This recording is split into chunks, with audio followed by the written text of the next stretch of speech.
My wife cheated on me with multiple people while we were dating 20 years ago. She's calling me crazy because of how long ago that happened, but now, I'm going crazy for a divorce. My wife, 44F, and I, 43M, have been married 20 years. We started going out when I was in 11th grade, and she was in 12th grade. We lived far apart for her first 2 years of college while I was still in high school. After that, I did a year at a community college, then we both went to the same college for a year, and we've been living together ever since. We got married the summer after I finished college.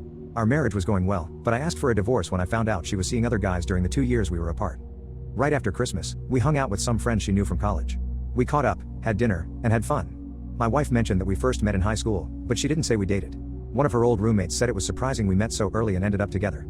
I joked that I wasn't sure if my wife was as wild as me. Her roommate started a story, but my wife stopped her, saying she felt uneasy. I felt something wasn't right, so I told them we actually started dating in high school and stayed together through her college years. Everyone got quiet, and dinner got awkward. As we left, another roommate pulled me aside, suggesting I have a serious talk about what happened in college. I asked my wife about it on the way home, but she avoided the topic. I insisted it was important to be honest, but she brushed it off. When we got home, I said I'd stay at my brother's until she was ready to talk. The next day, she confessed to sleeping with a few guys during her first 2 college years. She thought it wasn't a big deal since we were apart, and she doubted our high school relationship would last.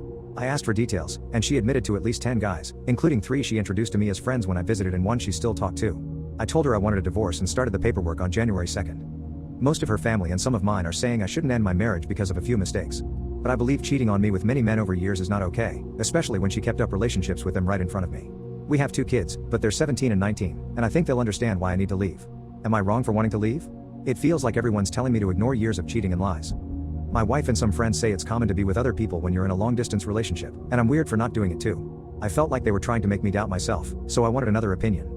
Our state has a waiting period for divorces, so I thought it made sense to get some advice before finalizing things. After reading comments, I see a few people saying it's normal to see other people during long-distance relationships, but it seems like most disagree. We saw each other a couple of weekends a month during her 2 years of college. I lived about 3 hours away from her college, so it was long distance, but not super far. We didn't go months without seeing each other. The 3 guys I met during her college years were at parties. We didn't really talk about me being her boyfriend, so I don't know if they knew. The one guy we still talk to married a friend from college. He's not someone she talks to secretly, we've known him for years. I've spoken to him a few times since finding out about my wife's actions. He said he didn't know we were dating at the time, and he's blocked my wife on social media now. Some people wonder why the roommates didn't notice the timeline mismatch at our wedding. The main reason is that we had a small ceremony with just close family in Texas, then had a big party with friends on the East Coast. We didn't do the typical reception where we shared details about how we met, so her roommates didn't realize we started dating before college. It seems like they thought we only dated while we were in the same city for a year before moving in together. I was open to therapy or trying to save the marriage, but her insistence that this is normal and I'm the one who's wrong is too much for me. The only time she showed any regret or offered to reconcile was when I started filing paperwork. In the past week, she's gone back to saying she's right and I'm overreacting. That's why I feel like I'm being gaslit. It seems obvious that this is a big problem, but my wife and others are telling me it's normal and I'm overreacting. I won't get a paternity test unless my kids want one. I don't doubt they're biologically mine, and no test will change that. I love them more than anything, and my wife's actions won't change that, even if one or both of them aren't biologically mine. They've been my kids for 19 years, and they'll be my kids forever. We were definitely exclusively dating at the time. Dating was different 20 years ago, and most people were exclusive by default. We had a serious talk before she left for college about continuing the relationship long distance.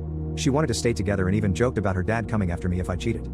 Also, when I couldn't attend my senior prom, she was upset when I suggested going with a female friend. So, I skipped prom to spend time with her instead.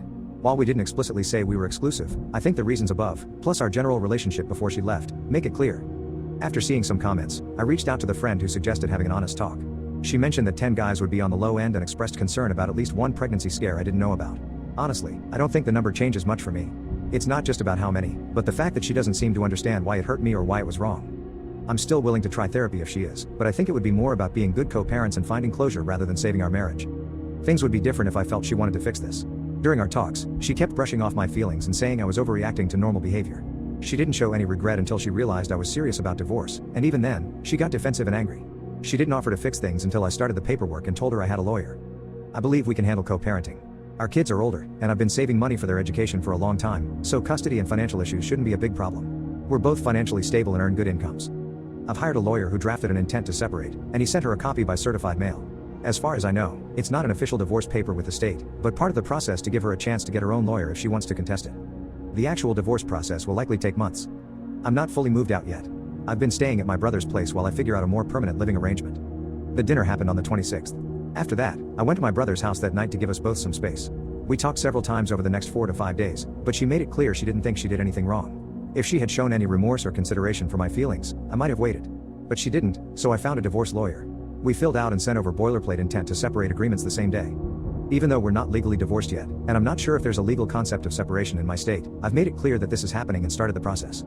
Update 1. Let's start by discussing what I've learned about the situation during college. Through sessions with my wife and conversations with 2 of her roommates, it's clear that they had suspicions about something going on back then. They found the situation odd and suspected there might have been cheating involved. My wife had told them that we both had some wild times in college and resolved any issues before we got married, so they never brought it up. However, one roommate who recently spoke with me felt uncomfortable about my wife not discussing it with me and wanted me to know. Regarding being introduced to guys she slept with, it seems that wasn't her intention. In one case, one of the guys ended up dating and then marrying one of our mutual friends from college. This is the guy she was in contact with. In the other situations, she initially blamed me during counseling sessions but has now acknowledged it was wrong. When I visited her, she planned to spend time alone together or in our room, but I wanted to attend a few parties because I didn't have those experiences in high school or community college. She didn't expect me to meet the guys, but they were at the parties, and she felt she didn't have a choice. While I still think this isn't great, it's not as bad as her intentionally parading me in front of the guys. Most of our therapy discussions have centered on why I consider it a big deal while she doesn't. Initially, she said none of these guys were in relationships with her, and it was mostly one-night stands or friends with benefits. Since she didn't see them as romantic relationships, she didn't understand why it was a big deal, her words, not mine. My view is that we never agreed to that, and she actively prevented me from doing the same. After delving into this over 2 sessions and my wife discussing it with some friends, she now agrees that it was a breach of our trust and relationship. This shared understanding has helped us talk more openly about the situation and move from arguing to communicating, which gives me hope for co-parenting. Here's why I'm absolutely certain about getting a divorce. First, about 10 years ago, we went through a tough time, and our intimate life suffered for about 2 years. She mentioned feeling bored, so I tried to make things more exciting by introducing some light roleplay and basic toys. But it turned out she had some significant experiences in college that she wasn't comfortable discussing, and when I tried similar things, it made her feel uncomfortable and guilty. The fact that these past experiences still affect our marriage tells me they're more significant than she's letting on. Second, she admitted to flirting with coworkers during business trips since the pandemic. She claims she never slept with anyone, but going on a date with a coworker was a deal breaker for me. We've told our children about the divorce. We explained that it's because of mistakes we made in college that we're struggling to move past. My 19-year-old, who's in college, asked if I had cheated on my wife while she was away at college. My wife admitted to the kids that she's the one who cheated. We agreed not to share more details with them. I assured the kids that we'll both be there for them and that we're in therapy to handle this in the best way for the family. I also told them they can talk to either of us or a therapist if they need to. We've started discussing the divorce process with a mediator, and unless things change, we should be able to have a peaceful divorce. We're both financially stable, have no major debts, and our kids are older, so custody isn't a big issue. These past few months have been tough, but I'm doing okay now. I'm grateful that my previous post received so much support because it validated my feelings and encouraged me to seek counseling with my wife. I don't really think she hasn't been with anyone else, but I also don't think it's worth it to ask more about it. I'm going to get a test to make sure I'm safe, and I really don't need to know more. If it was just a date, we're going to separate. If it was more, we're still separating, so pushing won't help us parent together. I also think she was seeing someone else when we weren't intimate much, and we usually were intimate 2 to 3 times a week. I know enough to move on, and looking into it more will just make the separation harder. Has she even said sorry for everything she did? Especially when she went out with someone else? Before our talks and during our first meeting, she wasn't sorry. In our next talk, I explained how it hurt me. Since then, she's said sorry many times. It's too late for that, but she's not unfeeling. I'm really curious about what intimate things she was into before that she didn't want to do with you. That seems like a big warning sign. I didn't want to ask too much about it. Right before we stopped being intimate, she wanted to try new things in bed. It was mostly stuff like what you see in those 50 Shades books, which was a bit much for me. I thought it was because of those books she was reading. But now, I think maybe some guys she knew in college were into that stuff, too. Or maybe it was both. She hasn't admitted to being unfaithful during that time, but I think she found someone else to do those things with, which is why we stopped being intimate. Why does your daughter think you cheated? To be honest, my 19-year-old daughter has had some bad experiences with boyfriends who cheated or left her for someone else. Plus, I'm the one who moved out of the house. So, it makes sense that she'd think that first. When cheating came up, my wife admitted she was the one who cheated. Honestly, I'm not too worried about what story she tells our kids. As far as I know, she hasn't said anything bad about me. And considering she's already admitted to flirting and cheating recently and is eager to file for a friendly divorce after just 6 weeks and 3 counseling sessions, it seems like she was ready to move on before I was. It makes the divorce process easier, but it's tough realizing she's okay leaving our 20-year marriage behind. Don't be surprised if she starts dating again. I'm pretty sure she's already looking. We met with a mediator for our divorce, and she made it clear we're still legally married until the divorce is final. She seemed annoyed by that, especially since we're getting divorced because of cheating. Also, I'm still living in the guest room, which probably doesn't help her dating life. At the end of the day, I'm trying to accept that our marriage is over. I've been going to therapy by myself as well as with her to cope with it. I'm getting ready to possibly see the coworker she just dated again, but I'm hopeful I'll have my own place before the divorce is finalized. If everything goes smoothly with the mediator, we could be divorced by summer, I'll have my own place, and she can date whoever she wants. My husband made me choose between an open marriage or the end of our marriage. Now, I'm letting him choose to open the door or leave, and never come back in my life again. My husband, 28M, and I, 29F, have been together for 9 years, and we've been married for 7. We had a different kind of wedding called a shotgun wedding because we wanted to take care of his half-sister, who was 10 years old, after their mom passed away suddenly. Even though we were young, only 20 and 21 years old, we got legal custody of her because her father wasn't around. This story isn't super important right now, but it shows how we've been through a lot together and had to give up some things to raise her. We don't have kids of our own, but his sister, 17F, moved in with an aunt who is very financially well off last year. In the past year, with his sister gone, I feel like we've both grown as people and as a couple. We hardly ever argue, and when we do, we're good at saying sorry and understanding each other. I think we have a pretty good relationship. We do nice things for each other, like he gives me flowers about 10 times a year. We go on little trips together and usually get along well. Maybe our relationship got a little less exciting over time, but I think that's normal. But then, something changed last October. My husband seemed really sad, which happens around this time of year because both his parents died at this time. The holidays are tough for him, so I try to support him. He once tried to unalive himself because of family problems before we met, so I take his feelings very seriously. He sat me down for a serious talk and said he wanted us to have an open relationship. It felt like my heart sank, but I listened to him. He didn't really explain why, just talked about rules and said I should find someone first before he did. When I asked why, he couldn't really say. I asked if he already had someone in mind, but he said no. I got really upset. I felt like he blindsided me with this idea. I slept on the couch after I got mad, and he didn't try to talk to me, which made me feel even worse. I've never felt so unloved before. I've never given the impression that I'm okay with that kind of relationship. I won't judge anyone who wants to live like that, but it's just not my thing. The next day, he went to work while I had the day off, giving me time to think. After crying a lot, I realized that this was the end of our marriage. Even just suggesting an open marriage was a big problem for me, I realized. While he was at work, I moved all his stuff out of our bedroom into his sister's old room, which is now a spare room. When he came home, ready to talk, I had some realizations. First, he's into things in the bedroom that he hasn't told me about before. He's disappointed with our love life and knows I'm not into the same things, so he didn't want to make me uncomfortable by asking. He wouldn't tell me exactly what these things are, though. He's also unhappy that we don't make love very often, but he's never really tried to change that. He just complained a lot and expected me to be ready for it all the time. He feels like we don't have much in common now that his sister is gone. He likes outdoor stuff, like kayaking and skiing, while I prefer staying inside and reading or playing video games. I do go out with him sometimes and enjoy it, but not as much as he'd like. We got married young, so there are a lot of things we haven't tried yet, especially intimately. He's sad about missing out on being in his 20s and exploring different things. He explained some rules about the open relationship idea. He called it open marriage, but it sounded more like polyamory. Each of us could have a boyfriend or girlfriend, someone we could love and be close to. He said having an emotional connection was important to him, which made me really sad. During our talk, I told him I couldn't see him the same way anymore. I felt like I could never be enough for him, and it seemed like he wanted to be with someone else while still being married to me. It sounded like he wanted to date other people without risking losing me. He denied these things, saying he just wanted to explore himself but didn't want to lose me. He suggested marriage counseling to talk about the open marriage idea, but I said just bringing it up was enough for me to want a divorce. I didn't want to go to counseling and feel pressured to try something I wasn't comfortable with, even though I know they wouldn't gang up on me. Emotions were running high. When I told him how much this hurt me and shattered my confidence, he got more serious. He said if we didn't try an open marriage, he might end up cheating on me. I decided I didn't want anything.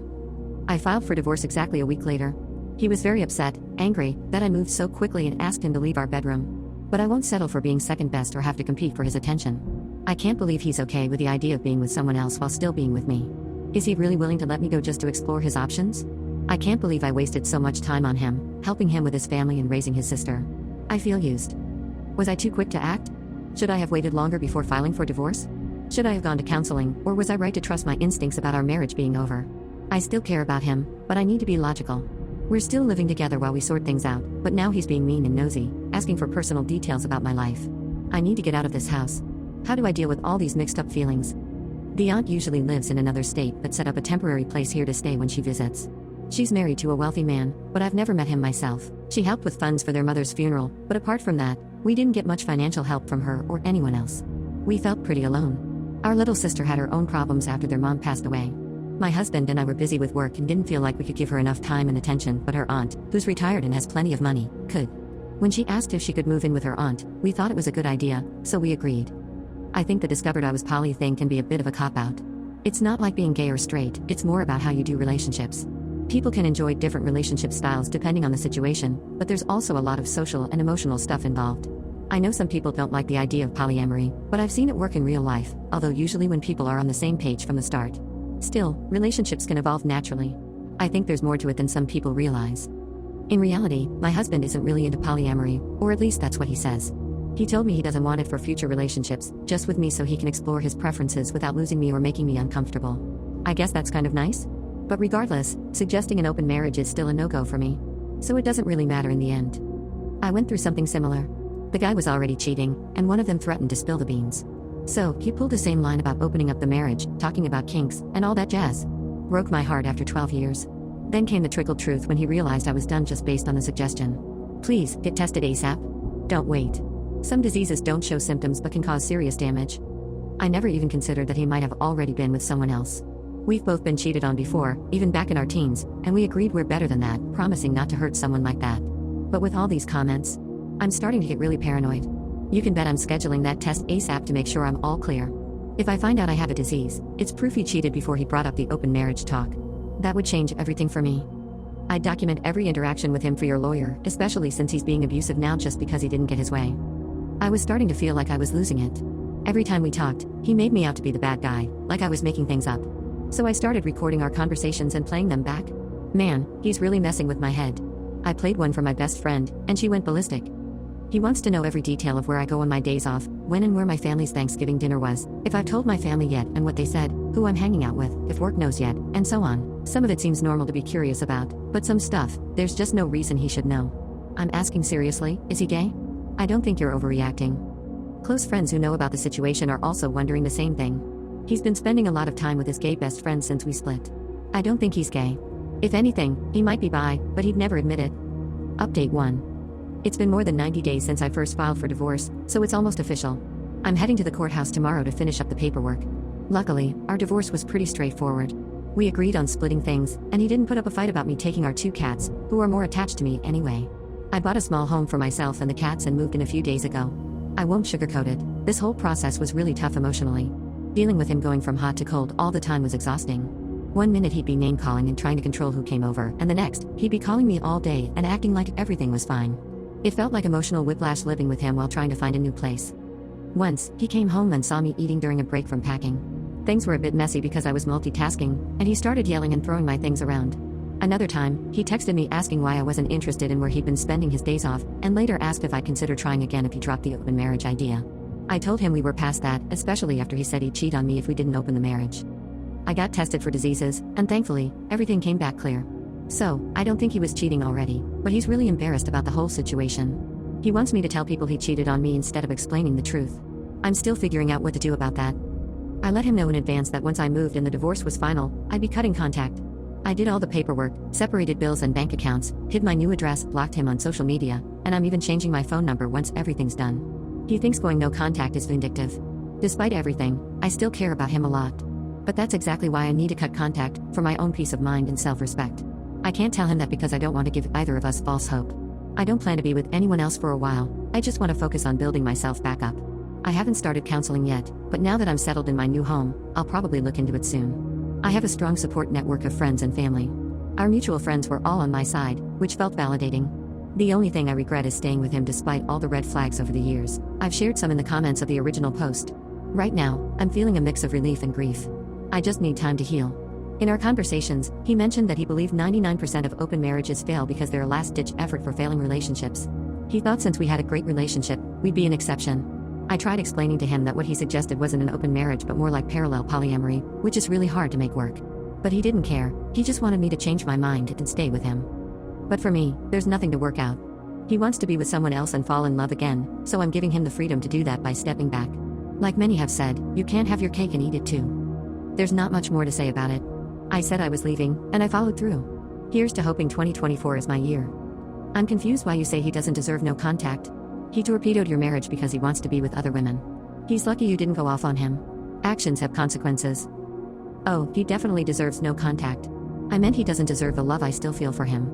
Regardless, she doesn't need to negotiate with emotional terrorists. If she's really worried, she can always call the police for a wellness check, and if necessary, he can get help. I agree, his emotional well-being isn't my problem anymore. But I still care about him and love him, unfortunately. We have mutual friends, and I'm still in touch with his family. They're all keeping an eye out for anything unusual. I don't think he's in danger of hurting himself anymore, even with all these big changes. It doesn't hurt to show a bit of kindness, even if he doesn't know it's from me behind the scenes. Just because he treated me badly at the end of our marriage doesn't mean I want him to suffer. My husband got mad at me because I was okay with eating my friend's meat, but not his. It turns out our friend was eating someone else's meatballs, and now, I think I won't be eating anyone's meat anymore. My husband Jake, 35M, and I, 30F, have a bunch of pals from his time in college. There's Beth, 35F, George, 35M, and Lou, 35M. Beth feels a bit funny about Lou because Lou used to date someone who said no to Beth. Lou, Jake, and I live far from Beth and George, like a 2-hour drive from a city lots of folks visit for fun, on what we call our homestead. At our place, we grow stuff in a garden, raise chickens, and even have a cow for milk. We try not to eat things from the store too much, except for special times. My family sticks to a diet without meat or dairy unless we know where it's from. Since I stay at home, I like to make things from scratch, like butter, buttermilk, and cheese. Lou lives a lot like us. We swap things we grow for stuff she makes, like goat cheese. There's a neighbor of hers who raises cows for beef, so we've met those cows before. Last year, we split a cow with Lou's family. One time, Beth and George were in the city nearby, so they decided to come over for dinner at our place. I cooked up pasta with garlic bread and chicken parmigiana. I don't usually talk about our food rules, so Beth and George didn't know about them. Lou hadn't visited in a while, so she brought over some frozen meatballs we traded for. My kids loved them, and when Beth asked what was so great about them, I just said Lou must have a secret recipe. The dinner went fine, except for that. After dinner, Beth and George were heading home and decided to stop by for dinner again. Lou and I were cooking when they arrived. Beth had a tray of meatballs that looked homemade. She was smiling and offering them around. My daughter, who knows about where our food comes from, asked Beth which cow the meatballs were from. Beth laughed and said they were just from the store, but my daughter politely declined. Beth kept trying to get people to eat them, but our families all said no thanks. George was trying to eat them to smooth things over, but Beth got upset, saying we were being mean for not trying her food. I told Beth we only eat meat or dairy if we know where it's from. She laughed and said I was lying. She mentioned the meal at my house had cheese, butter, chicken, and milk, and there's no way I knew the cow that Lou's meatballs came from. I explained we did know that cow, it was our dairy cow and chicken. I mentioned we call ourselves vegan when we're out. But she just said, sure, it's okay when it's Lou, but not me. Then she grabbed George, and they left. They haven't said anything to us except for one Facebook post Beth made about people who pretend to be vegan for attention. It makes me wonder if we should have just tried her meatballs. We use Know Your Cow with our children, but we mean checking where our food comes from. This has confused a lot of people. We aren't hanging around with cows and using their full names. We were having prime rib and twice baked potatoes for dinner with smoked salmon dip as an appetizer. Eating meatballs right before prime rib is a bit weird, in my opinion. Beth copies things Lou does every time we're together. She didn't bring meatballs because she thought they'd go well with our prime rib, it was because of her competition with Lou. Did you ask them to bring anything? We had a whole dinner planned with appetizers and didn't ask them to bring anything since they were traveling. Plus, what they brought didn't fit with what we had planned, and we had already told Beth what we were making. Everyone could see she was trying to compete. Why do you have this meat-eating philosophy? It's so we don't support mistreatment of animals. A lot of meat from the store comes from cows that aren't treated well. When we know where the meat comes from, we know the cows are treated right. Small ranchers take good care of their cows, and that's important to us. We don't bend on knowing where our meat comes from. Sometimes we have processed foods, but they don't have meat or dairy. We're okay with some processed foods, but not animal products. Would it have been snobby to talk about how we eat when it wasn't asked and everything we had was good until she brought something we didn't ask for? Do you make your kids eat like this? Our kids aren't forced to eat the same way we do. When they're at parties or restaurants, they eat what they want. They're only 5, 4, and 2, so we're not talking to them about farming, animal mistreatment, and climate change yet. We'll teach them more as they get older. Somehow you never told Beth this? We only see Beth maybe every 2 or 3 years, and we haven't gone out to eat with her. We have 3 kids. It would have felt a bit fancy to start saying, oh, this is made from grass-fed cows from around the corner, and these are the only meatballs we eat because they're made with our free-range eggs. I didn't think it was relevant since we didn't expect her to bring food and we weren't eating meatballs that day. Maybe she was just trying to be nice. No, she wasn't trying to be nice. She was trying to compete with Lou, for sure. She went around my house showing off the meatballs, even though we told her not to bring anything. She brought meatballs because she was jealous that Lou's meatballs got compliments from my kids. Beth is a very jealous person and has done things like this before. If I had known she was bringing something, I would have explained our diet. But people get so worked up about it, I'm not going to talk about it if it's not relevant. Why do you invite her to things then? They live a few states away, and they weren't coming to see us but to vacation in the city a couple of hours away. They stopped by on the way there and back. George, Beth's husband, is super close friends with Jake, which is why we all still get together. There was a lot I couldn't fit into the post because of character limits, but Beth's jealousy of Lou started when Beth asked a guy out, and he rejected her, then Lou dated him for a few years. After that, she was always copying Lou, her hair, her clothes, her attitude, everything. It toned down when she got with George, but apparently, there are still traces of jealousy. She's jealous of Lou's relationship with my kids, as Lou is their godmother. But George is one of Jake's closest friends, and I would never ask him to cut ties because of this. I don't dislike Beth, I just think it's silly to be so insecure about something that happened 15 years ago. It seems I've upset both anti-vegans and vegans alike. We're not trying to conform to anyone else's beliefs or perfect lifestyle, we're just doing what works for us and makes us happy. I don't dislike Beth at all, I just don't understand her jealousy towards Lou. But usually, we do enjoy our time together. I've been a vegetarian for 20 years. I try not to tell many people because as soon as they find out, they accuse you of pushing your lifestyle on them. People are messaging me so upset about our diet when it really doesn't impact them. I only mention it because it's relevant to the post. Just because I eat this way doesn't mean others are wrong or worse. We're all just doing what works for us with the resources we have. Update 1. My post got way more attention than I expected, but I couldn't update it. People said I wasn't wrong, but some said I was being mean just because of how we eat. It's like you can't win either way. Some said we act fancy for eating like this, but others said we should tell everyone about our food to avoid this again, even though they also said we're silly for eating like this. We don't tell because it doesn't matter to them, and we're not trying to show off like they say we are. Reddit showed that people get mad at you for your diet, like being vegan or vegetarian. We'll only tell if we really need to. Some said we sound like rich, snooty people living in big houses, but that's not true. We're not rich, our area isn't fancy, we're not all white, and our house is small, just under 1,500 square feet, with 5 of us. We vaccinate our kids and make sure our milk is safe, not everything is like what you might think. I didn't say sorry to Beth. Turns out she was having an affair with Lou's husband, Phil, for a long time. Lou and Phil lived close to Beth and George until about 4 years ago when they moved near us. Beth hinted at the affair to Phil when she was in town, making threats. Phil told Lou about it to try to save their marriage. Now, Lou is staying with us while she figures out what to do, probably getting a divorce. George talked to Jake about the affair too. He knew Beth was jealous of Lou, but he didn't realize how bad it was until after the meatball incident when Beth kept going on about how she was better than Lou. Lou told George about the affair, not Beth. I don't know what Beth and George are doing. I showed Lou this post, and she laughed at some of the reactions to our food. A lot of people thought Beth meant well with the meatballs, but I guess I didn't explain how jealous she was. We didn't think she'd go this far, but it's not all her fault. Phil messed up too. Phil said Beth flirted with him for months before he gave in, not that it excuses anything. My girlfriend suggested an open relationship. I caught her sleeping with another guy before we even broke up, and now, she's calling me every name in the book. I've, 27M, been with my girlfriend, 27F, for 3 years. We had a good relationship with no big problems, until last Saturday when she asked for an open relationship. She said it could make our love stronger, but I didn't agree. It made me worried because it felt like a surprise, and I've been hurt before by cheating. I've always wanted a relationship where we only date each other. Her suggestion made me upset for a few days. I'm thinking about breaking up with her. I still care about her, but I'm not sure if I can trust her anymore. It wouldn't be good for either of us to stay in a relationship where we don't feel secure. Would I be wrong if I end things without trying to fix it? I tried to fix trust issues in past relationships, but it didn't work out. I don't want to struggle with my feelings. But I'm also unsure because I love her, and we've been together for a long time. Has she been saying she wants more closeness? No, she hasn't. I asked if that's why she brought it up, but she said no. It's not about how close we are either. We still see each other regularly and have intimate moments 3 to 4 times a week. Update 1. I talked to her yesterday and ended our relationship. I asked her why she suddenly brought up the idea of an open relationship. She said she heard about it from friends and thought it could make us closer. I asked if she already had someone else in mind, but she said no. I told her I only want a relationship where we're exclusive, and her suggestion made me feel unsure about our trust. I thanked her for answering my questions and said I wanted to break up. Then I left quickly because she got really mad and said mean things to me. After that, she kept calling and texting me angrily, so I had to block her. Since we both live with our families, the breakup was pretty straightforward. I didn't need to go back for my stuff or anything. Today, a friend told me she saw my ex with a guy from work on the same night we broke up. When my friend asked me about it, I told her we had split. So, yeah, she must have had someone else in mind. It doesn't hurt as much as I thought it would. Maybe because I was kind of expecting it. Maybe because I learned from past experiences of being cheated on. Right now, I just want to focus on moving forward and not stress about things I can't control. Whether she cheated or not during our relationship, I don't really care to find out. All I want is to move on and enjoy my life. I have a trip to South Korea this month, and I'm looking forward to it. My dad got himself a speeding ticket on the way to church. He's making my 11-year-old brother pay for it using his allowance money, and now, I can't name a more iconic duo than organized religion and an abusive dad. Right from the start, I want to tell you that my 16F brother, 11M, has autism.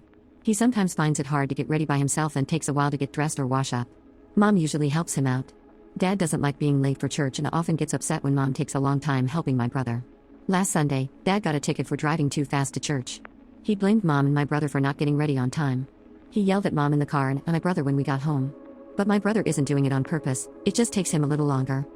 I'm writing because Dad punished my brother. He said he won't take him to his basketball class for a while because my brother is more excited about basketball than going to church, and Dad thinks that's not right. He also said my brother won't get his allowance until further notice because he's going to use it to pay for the ticket. This is just one of many things Dad does, and I'm reaching out because Mom didn't want to discuss it. Is there anything that can help Dad understand that my brother isn't trying to be slow on purpose? Dad doesn't want to talk about it with anyone. Update 1. Dad kept his promise and didn't take my brother to basketball for the past 2 Saturdays. Also, my brother hasn't received his allowance for the past 2 weeks. Dad called a family meeting after dinner and said the ticket wasn't the main issue. He said there would be changes because God wasn't the most important thing in our family, and other things were more like idols. He mentioned my brother's allowance and basketball were on hold until he saw changes. He also said no hangouts with his basketball friends for now. He said I couldn't go to my evening tennis classes either for the same reason. Dad didn't say anything was changing in his life though. Instead of our usual classes, he said we would start family Bible study during that time because he felt we were more excited about other hobbies than God and church. He didn't apologize for speeding at all. But who wouldn't be more excited about basketball than going to church? Some people asked about my mom in my first post. Dad yells at her too. I didn't mention this before, but my brother has other special needs besides autism, so he needs mom's help with things. Some people said my brother was wrong for not getting ready on time for church compared to basketball, but I disagree. Mom wakes him up on Sunday after setting her alarm. She helps him wash up and get dressed, but Dad never helps and makes Mom cook breakfast too, so she's running around as Dad yells and sometimes curses. Mom also has to iron Dad's clothes along with my brother's. I prepare my own. I offered to help iron or choose his clothes the night before, but Dad always said no, insisting that Mom should help him. Mom doesn't want me to help and usually stays quiet whenever Dad yells at her. Sometimes she seems sad but doesn't say anything. My brother finds it easier to get ready for basketball because it's in the afternoon when he's already awake, without Dad yelling or Mom having to cook breakfast and iron. I'm going to talk to one of my relatives over President's Day weekend. I decided not to tell anyone at church because I'm scared they'll tell Dad and we'll get punished more. I hate having to pretend to be more excited about going to church than other hobbies to please Dad. I hate being punished because Dad wants to play mind games about what's most important in our lives. It's not the first time we've done family Bible study. We did it many years ago before stopping and kind of forgot, so I hope things get better with time. But it looks like we're done with sports for this semester. Honestly, I don't think God cares if we're late for church. He's probably more concerned about Dad yelling at Mom and us than about us being late. And I doubt he's happy about Dad making his 11-year-old son pay for his mistakes. It's not like my brother isn't trying his best. But Dad doesn't seem to understand that being autistic means things can be harder. And comparing my brother's excitement for basketball to church isn't fair. Most kids would be more excited about their sport. Plus, speeding isn't safe, but Dad didn't even mention that. I totally agree. Any 11-year-old boy, autistic or not, will be way more excited about basketball than church. And that's not going to change anytime soon. The sooner Dad realizes that, the better for everyone. Best of luck to you all. P.S. A grown man blaming a kid for breaking the law is just ridiculous. It really bothers me that Dad is making my brother pay for the ticket by taking away his allowance. It's all a game to Dad, trying to prove we care more about other things than God, even though he has no proof. But even if we do enjoy other hobbies, that doesn't mean we don't care about God or church. Seems like Dad's approach could push us away from God altogether.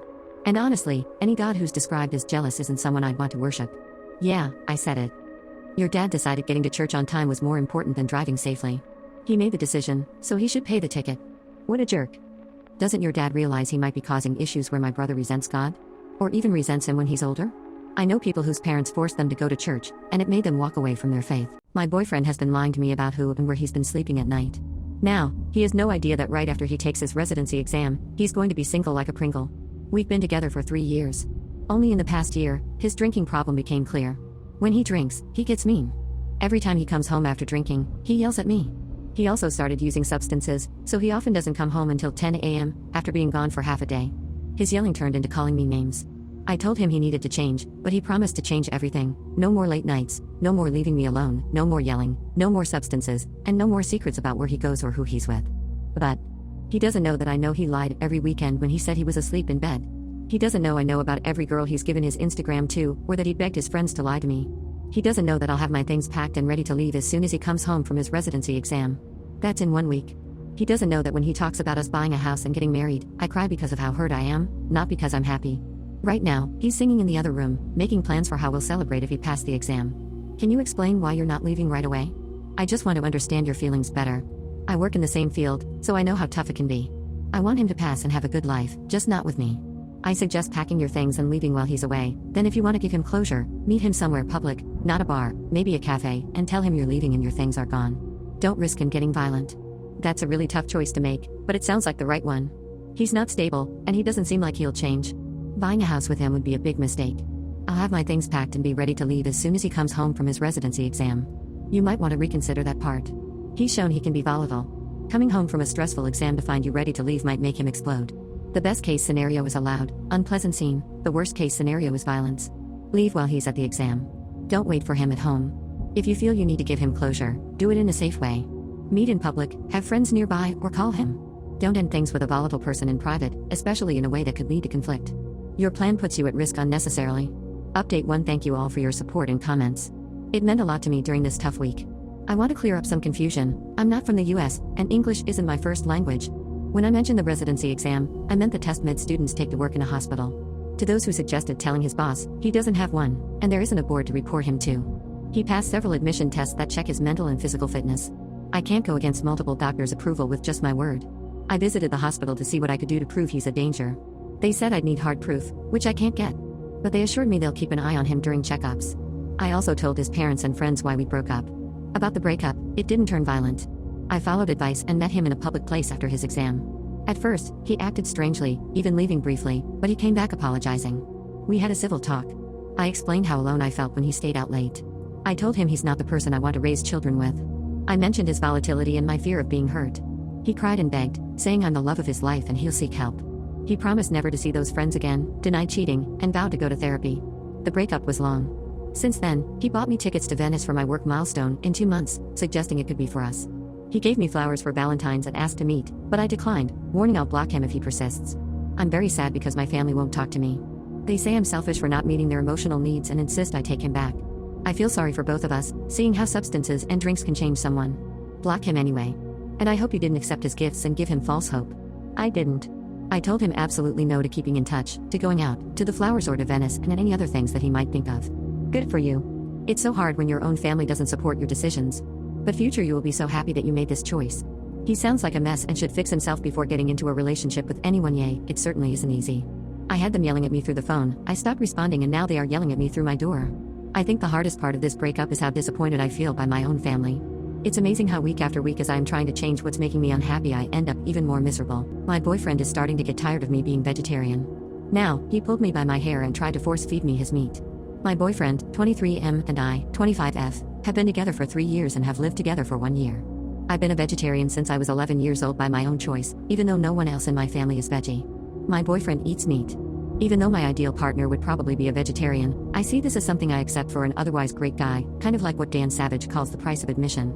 Usually, we cook vegetarian meals together and he adds meat to his portion. If he wants a meal where that doesn't work, we just cook our own things and eat them together. The cooking and cleaning are split about 50-50, so I don't think that's the issue. He eats meat most days, and I have no problem with meat in the flat. I won't cook it, though, because it grosses me out. I don't mind meat pizzas and stuff like that, but nothing that involves really touching the meat. Lately, he's been really fixated on my vegetarianism in a way he never was before. He's always made silly jokes, but that's usually fine. He's been questioning me about it seriously about 4 times in the past 2 weeks. Anyone who's been vegetarian knows how annoying those constant conversations can be. He's even started saying that it's dumb, unhealthy, or hipster, all that stuff. I've shown him studies saying vegetarians usually live longer, that a vegetarian and even vegan diet is considered just as healthy as a meat one by dietitians, but he just won't accept it. Ironically, his diet is worse than mine. I don't snack, eat fast food, or drink sugary drinks, but he does all the time. We're both slim, though. He's been asking me if I'd ever quit a lot too. I'd like to point out that I never bring up my vegetarianism in conversation because people usually just try to lecture you. Whenever we talk about it, he's the one who brings it up. Now, there have been a few times in the past few weeks when he's cooked a meal for us, and I've noticed that it's not vegetarian. Some examples: he made spaghetti bolognese and said it was corn when it obviously wasn't. They don't look the same. When I pointed this out, he just laughed and said it was a mistake, and he forgot, which, okay, I guess that could happen. He gave me a sandwich with ham on it, another mistake, apparently, since he was making them for both of us, and just put ham on both, even though this never happened before. He made himself a bacon sandwich and asked if I wanted an egg one. I said yes, and when I walked into the kitchen, he was using the same pan that he'd used for bacon. He said he didn't know this was a problem when he definitely did because he always swapped pans before this. And it's not about washing up, because when he cooks, I wash up, and vice versa. He made chicken enchiladas and told me they were veggie. Luckily, I saw the chicken when I cut it in half. Same excuses, an honest mistake. So far, I haven't accidentally eaten any meat. I've been cooking for myself for the past week, but he keeps offering to cook for both of us. Am I just being paranoid? The idea of him sneaking meat into my food seems crazy, but it really seems like he is. Why would he even bother to do that? I think you're using the word sneak incorrectly. This guy knows full well what he's doing, and you should probably have some serious second thoughts about him and his actions. Mistake my butt. I'm glad people are agreeing with me. I didn't think it could be in any way a mistake either, but he insists that they are. He won't change his story at all. Have you talked to him about the fact that he's being incredibly disrespectful towards you and your moral choices? I question him after every incident, and I've asked him separately as well. I was like, you've been making a lot of these mistakes, want to talk about my vegetarianism? Are you confused about it? Resentful? He insisted and insisted that every single time was a mistake and then huffed off to bed. It does sound like he's setting you up for it. Did you like what I made you for dinner? Ha, it had meat in it, sucker situation. These are no honest mistakes. You two have lived/eaten together for quite some time now, and to suddenly be making mistakes like this is ridiculous. He's definitely trying to get you to eat meat. I think you need to have a serious talk with him. Tell him that you know he's trying to sneak meat to you. There are way too many coincidences for these to be accidents anymore. Tell him that if you ever suspect or discover that he has fed you meat, you will break up with him on the spot. At least, tell him that if that's how you feel. For me, it would be a total breach of trust. Ask him what his deal is with your being a vegetarian. Is a friend giving him a hard time? Did he read something that made him worried? Is he concerned about what you two will feed future children? There's something that got the fire going under his feet, and you need to figure out what it is. Update 1. So after posting, I stuck to only eating food I'd made, and my boyfriend got more and more antsy about cooking for me. I sat him down the next day and asked him the same stuff, if he had a problem with my vegetarianism, why he was trying to contaminate my food. Since I asked why and not if, he blew up, demanding to know why I didn't trust him, how I could accuse him of this. He also kept trying to get me to explain why I'm veggie in the first place, but he knows this well, so I didn't let him derail the conversation. Eventually, after the most frustrating, circular argument ever, he stormed off to our bedroom. We didn't speak that night or the next morning. When I got home the next day, he'd actually gone and cooked an entire chicken for us. He asked me if I'd eat it. It was so surreal, him standing at the kitchen counter with his cooked chicken asking me to eat it when he's never known me to eat meat, as if we hadn't been arguing about this at all. I didn't even respond. I shouldered my way past him to the fridge, which was a massive mistake. I guess he went a little nuts. I still can't really believe this happened, but he grabbed me by my hair at the back of my head and with his other hand tried to force chicken into my mouth. I am still shocked by this. It was terrifying. He was so much stronger than me. He didn't succeed, and after some moments of me struggling, he let go. He just stood there, looking defeated while I literally ran out of the kitchen, got some stuff, and went to my parents. I'm there now. It's been the better part of a week.